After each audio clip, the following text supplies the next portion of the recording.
बनथे बिगड़थे आदमी के किस्मत हो, एहे ला कहथे जिंदगी की सूरत हो।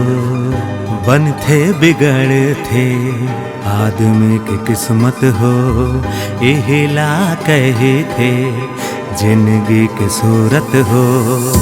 इरिया खवाले कोनो चाहे भगवान के, घर के फिकर माजर थे माथा इंसान के, माथा इंसान के।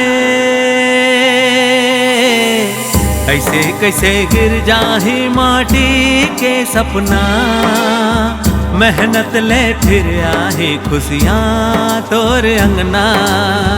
ऐसे कैसे गिर जाहे माटी के सपना, मेहनत ले फिर आही खुशियाँ तोर अंगना।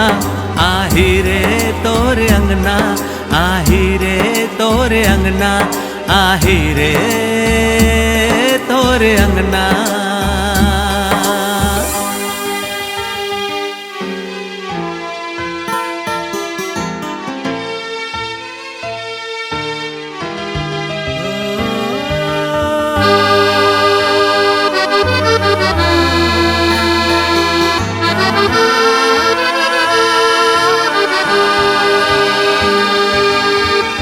पाँव के छाला तय ध्यान नहीं दे, हैरत का जन करते परान नहीं दे।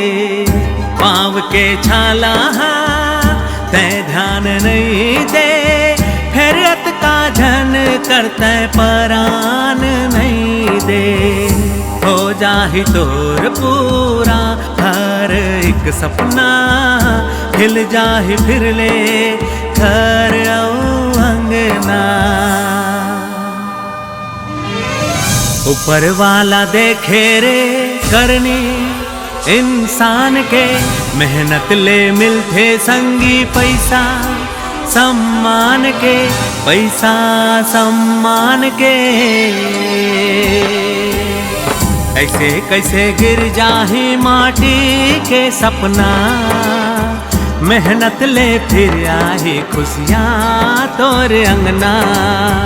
ऐसे कैसे गिर जाही माटी के सपना, मेहनत ले फिर आही खुशियाँ तोर अंगना।